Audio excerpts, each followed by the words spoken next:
Hey, what's up guys? Joker here, and I hope you're all doing well on this fantastic and beautiful weekend. In case you're not aware, over this weekend, the Gears of War 5 technical test is going on, and you can try it out over on the Microsoft Store. So I wanted to go ahead and take a look at some of the initial PC performance with the brand new Navi GPUs up against their competitors from NVIDIA. So we're going to be looking at the 5700 XT and the 5700 versus the RTX 2060 and the RTX 2060 Super, who match up perfectly in terms of their price. The 5700 and the 2060 both coming in at $350, while the 5700 XT and the 2060 Super cards both come in at $400. So we're going to be taking a look at these with a head-to-head showdown in the Gears of War 5 technical test at 1080p and 1440p. We'll have side-by-side footage, average FPS is 1% lows, so we'll be getting right into it. But first, today's video is brought to you by LevelGo.com, where you could save money on games for all of your favorite platforms, as well as software like Windows 10 Pro for under $16, Microsoft Office 2019 for $80, and Microsoft Office 2016 for under $40. And if you use my coupon codes at checkout, you can save an additional 22% off of Windows 10 Pro or 16% off of any software you pick up over there, or now you can get 3% off of the entire website with the code PDS3 at checkout. So be sure to use these coupon codes with the links down in the description below. So for all of my testing here today with the 4 different GPUs, I was running on the Ultra preset inside of the game menu. If you missed my video on Friday where I showed some 5700 XT gameplay at 1440p, I did a full breakdown in that video of all the different graphics options that you can go ahead and tweak in there, and there are a ton of options for you to customize in Gears of War 5, picking up where Gears of War 4 left off. That game was incredibly well optimized, had a lot of options that you can tweak to get the best performance possible, and that is no different here, where we've got a lot of options, and the game is also optimized incredibly, even right now here during the technical test phase, where we're still a little bit over a month before the game is actually set to come out. So it's already shaping up to be a very good PC version of the game, as I honestly expected, because they got a pretty good track record here.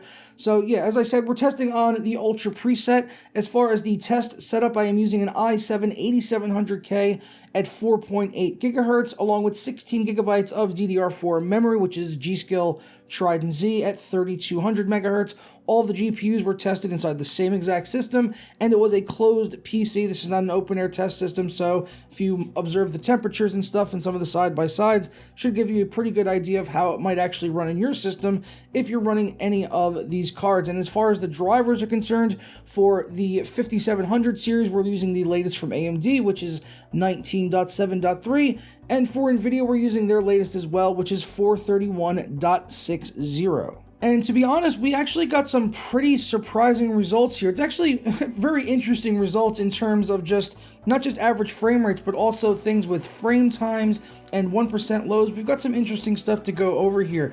Now, first off, I want to say that it's interesting because if you saw my initial review on the RX 5700, where I tested that up against the RTX 2060, the AMD 5700 took a clean sweep across the board in every single game that I benchmarked at 1080p and 1440p, and with both of these cards costing $350, it would lead you to believe that the 5700 would definitely be the better purchase, as that was across I believe it was 10 games that I tested in the 5700 review, and the 5700 just absolutely dominated against the 2060. However, with this particular game here in Gears of War 5, it does seem to be heavily favoring NVIDIA in terms of the higher frame rate, getting the better average frame rates and things like that. So as far as that is concerned, it does seem to be favoring NVIDIA, and that's not too different from what we saw with Gears of War 4, as they were the Gears of War and Coalition were partnered up with NVIDIA in terms of some of the optimization and things like that.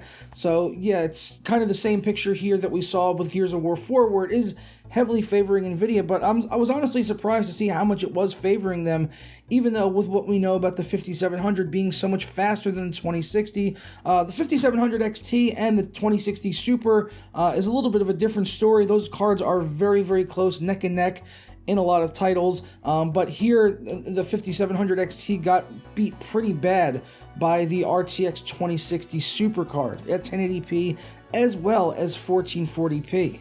So we'll go ahead and take a look at the graphs now here, starting off with 1080p. And first off, I would like to apologize for the appearance of these graphs with the bright white background and the colors that I usually do not use for the graphs on this channel. I was having some issues with Google Drive, and it would automatically change the colors back to default no matter what I did. I tried it on like 2 different systems, different accounts.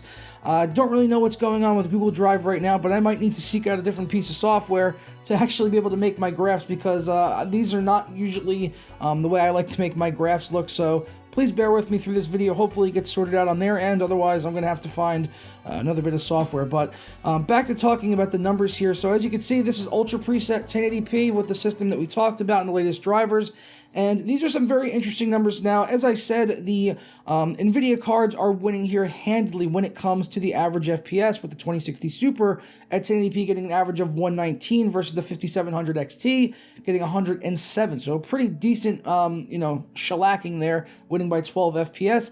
And then the 2060 got an average of 103 versus the 5700 getting 95. So an 8 FPS difference there. However, that does not tell the entire story, because if you look at the 1% lows, which is based on the 99th percentile of all frame times captured, it shows a much different picture, where AMD is actually winning across the board in terms of the 1% lows, which would basically paint the picture of that they are getting much more consistent frame times and fewer frames dropped. So that is just telling a completely different story. So while NVIDIA is winning in terms of having higher FPS, better average FPS, AMD is going to be winning on the low end and probably giving you a much smoother and more consistent gameplay experience. As you can see, with the 2060 Super got a 1% low of 68, while the 5700 XT got a 1% low of 73, and the same was true with the 2060 getting 59 on the 1% low, coming down below 60 FPS, while the 5700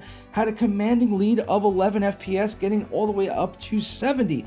And that continues along, testing at 1440p as well. Apart from the 2060 and the 5700, the 2060 did win out in the 1% lows at 1440p, although on the 2060 Super and the 5700 XT, we see AMD winning there again in the 1% lows, while the average FPS tells the same story as what we saw in the previous graph. So really the big takeaway here is that NVIDIA it seems like when they are testing comparable cards at the same price point, NVIDIA is going to be getting higher frames per second, but AMD is going to be winning on the low end and giving not a more smoother, I don't think you can really say that, giving a smoother gameplay experience and more consistent frame times. And you can see that in the side-by-side footage here. I mean, the frame times are pretty good on both of them, but what you'll see is that the spikes on the graph at the bottom there, you can see that the spikes are much larger on the NVIDIA graphics card, whereas on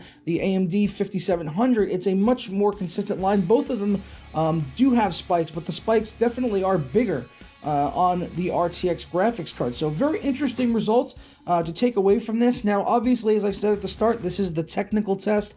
We will probably see some driver optimizations between now and when the game does ship on September 10th. So we will definitely have to revisit this once the game is finally out and we get the optimized drivers from both NVIDIA as well as AMD. But let me know your thoughts down in the comments below on this and these results that we saw with these cards in terms of the average FPS, and also the 1% low seeming to really favor AMD quite a bit, which is just an interesting result. I've never really seen something like this before, where it was such a drastic difference between NVIDIA and AMD, where one was winning on averages and the other was winning on 1% lows by such a significant margin. I've just never seen this before, so it's something that I definitely want to keep an eye out in the future and retest, as I said, once we have new drivers.